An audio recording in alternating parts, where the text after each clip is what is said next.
Hello, ladies and gentlemen. Jacob Licklider here, coming a little late at this video. If you follow me on social media, largely on Twitter, you'll know that while I was able to watch this week's 60th anniversary special for Doctor Who, Wild Blue Yonder, I actually wasn't unable to get to my recording studio until this very moment. So we are coming a couple days later. Now, I have largely avoided other reviews to try to avoid having my opinion influenced by others. Though there have been at least some conversations with my inner circle of friends about Wild Blue Yonder and my, and sharing our thoughts. These things naturally happen. You also may notice that in this video that we're just using the poster image for this video on a loop, because instead of my usual trying to do at least an array of images, that's because I honestly think Wild Blue Yonder is more effective with the heavy amount of secrecy put behind the episode. Something that was advertised quite a while, and director Tom Kingsley even had to take to Twitter to warn people that the redacted cast members in the secrecy wasn't because of any returning cameos, though there is technically one cameo, and it actually was a cameo that we knew about that would be in the special somewhere, just didn't quite know where at the end of the episode, as well as just wanting to do an episode that could surprise people. Now, I will be talking plot spoilers, but I've decided I won't be discussing resolution, because Wild Blue Yonder is probably up there with one of my favorite things that Russell T Davies has written for Doctor Who. Up there with Midnight Turn Left, Bad Wolf and the Parting of the Ways, and of course, Damaged Goods, his Virgin New Adventures novel. It's actually quite a really, really good episode. It's self-contained. It's essentially a celebration of the base under siege story, as well as the general tropes of running down corridors, all done well going through this end of the universe horror. Like the Star Beast before it, there actually is a bit of reliance, at least in terms of the character arcs, on where the Doctor has been recently. The entire premise of this is the Doctor and Donna, after crashing the TARDIS, arrive on a spaceship where something is wrong. And we are peeling back those layers over the course of 45 minutes. And, well, here's our spoiler alert. It turns out that really the only casts in this episode are David Tennant and Catherine Tate. For large swaths of this is effectively a two-hander. Now, the actual cast is at the end does include several body doubles and pieces of trickery, as well as a small robot character whose mystery gets revealed. They call him Jim. The Doctor calls him Jimbo, as well as Isaac Newton. Isaac Newton mainly featuring in the pre-credit sequence, which, if I'm going to be honest, feels like it might be trying to be a setup for something in the next episode. Or it could just be, a nice little, the Doctor and Donna are off having adventures again. Because it turns that a plot point here is that Donna ends up changing the term gravity to mavity. Hijinks ensue, I guess. That's about it. It doesn't feel out of place. It actually sets up the episode quite well. But what it does is just add this nice brief bit of brevity.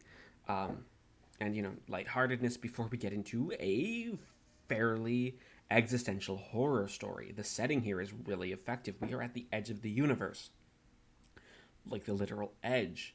The Flux from the aforementioned 6-part Flux serial did destroy a lot of the universe, and Davies is keeping that in play. And there's this ship, and the TARDIS disappears because something is too dangerous enough that it set the HADS on itself.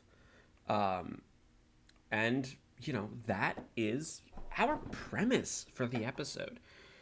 And I'm going to say David Tennant might actually give his best performance of Doctor Who here.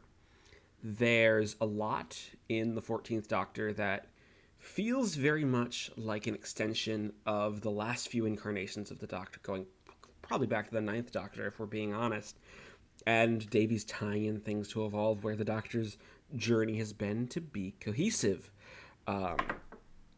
Davies also continues his push for representation by largely revealing that the Doctor, this, specifically this incarnation of the Doctor, has some sort of an attraction towards another man. That man being Isaac Newton, very briefly, which is, I don't know, it's a nice little piece of character development. Again, not unlike, say, Stephen Moffat's revealing of certain characters like Clara Oswald as bisexual. It's not played off as a gag of haha, this guy's bi. It's, oh, that's new. It's a nice little character moment like that. And I fully believe that it could be something that we explore in the end. I will also say that while the Yonder, I suppose, sets up the final special of the Giggle, there is a line about this far, or being this far, and there's a moment where the Doctor invokes the old superstition about vampires having to count every grain of salt thrown at them, which I believe traditionally is rice, but salt works too, is invoking a superstition at the end of the universe, which I think is just... While I'm not always the biggest fan of these sort of prophetic things, but this is clearly playing to the audience, knowing that in the next episode, the Toymaker is going to be the main villain, or at least believed to be the main villain. There could be a bait and switch. I don't think there's going to be a bait and switch. That's besides the point. But yeah, a lot of this effectively is on one quarter. Now, I have to give props specifically to Tom Kingsley, because we're working with 6 body doubles, and this is also probably one of those Doctor Who episodes that has the least amount of physical sets. Behind the scenes, apparently the only things that were actually used were whenever the Doctor and Donna had to interact with something. So largely this episode is filming on a green screen, and let's be honest, the last time that happened, at least to this extent, as far as I'm aware, is Underworld way back in 1978, which, let's be honest, Underworld's not a great story. The green screening there, well, I think it was on yellow, so color separation overlay there was particularly bad. And here, Tom Kingsley's direction lights it wonderfully. You can actually tell, and it's quite odd because the lighting decisions here are actually going back to that classic Who, let's overlight our sets so the spaceship is very white and metallic, and you see that, and somehow it works. Not only that, but it's somehow equally effective for crafting this horror story. Largely because it feels like this, and this feels largely like a Tom Kingsley decision being the director, and not necessarily a Davies decision, though I obviously haven't seen any script of this episode, so I don't know how much of it was Davies, but I'd be willing to guess it was mostly Kingsley in actually direction, is light these things and make that still feel scary because of how off it feels. And then you actually have sort of the thing that's terrorizing the spaceship, where there are no other people, there are no life signs, and that there's a message that an airlock was opened and closed once 3 years ago. And there's something banging outside, and then turns out there's a pair of Doctor and Donna, but not the Doctor and Donna. They can stretch and contort and seem to have trouble coming together. So the idea being that these are things from outside of the universe, which is, honestly, it's a great idea. And it's then from that point, it just becomes this runaround, but like a runaround with a very heavy focus on exploring the Doctor and Donna's characters, how their relationship is done and has grown, and sort of where they're going. This almost feels like the breather before the big finale, even though we only have 3 specials. And that may not bode well for the Giggle because, well, Davies is rather famous in terms of not being able to end his specials well, or end his series well, rather. There's really only, in my opinion, there's really only one finale that works all the way through from Davies' tenure, and that was actually Series 1's finale, Series 1's finale with Bad Wolf and the Parting of the Ways. But while Yonder is surprising in that it makes this work. It sets up the finale nicely.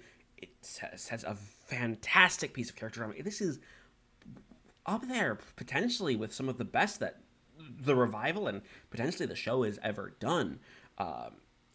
And once again, Davies knows exactly how not to explain things. The largest comparisons I'm seeing are on the internet are to Midnight, which is, apt, you have the whole copying motif, but as well as audios like Scherzo and some of the 90s books, which, if you know me, that's a particular way to get me invested, and Davies did it wonderfully. This one was kind of right up my alley. There's some people who are not liking as much as me, so I guess your mileage may vary, but honestly, I adore it. And I think I'm actually just going to leave it there because this was brilliant. It's probably the first 10 out of 10 episode for me since It Takes You Away, surprisingly. Another very VNA inspired episode. But yeah, it's fantastic. Davies surprisingly still has it in him. I just hope that this momentum, even if the giggle isn't as good as this was, it at least maintains some sort of decency and doesn't drop the ball at the last minute. There's also one cameo right at the end. I won't spoil it if you haven't been spoiled, but yes, I was jumping up and down like a fanboy. But other than that, if you'd like to see more of me, in the description will be links to my social media, my blog, and the comic podcast I have with my good friend Joey Morgan. As always, in the comments, please start a discussion on what you thought of Wild Blue Yonder. If my analysis is on your radar, if it's not. I specifically, oddly enough, I saw more VNA connections, though I do know some people on Twitter, including the lovely English Giraffe, saw a very EDA connection, and of course, I'm not the only one. Many people were making that connection to Scherzo. And of course, if you like what I do and you want to keep seeing videos made, I don't know how, I don't post as often now as I used to, but I'll at least be doing it for Doctor Who, and who knows, maybe other things. Go ahead and subscribe. Until then, I've been Jacob Licklider, and I will see you next time.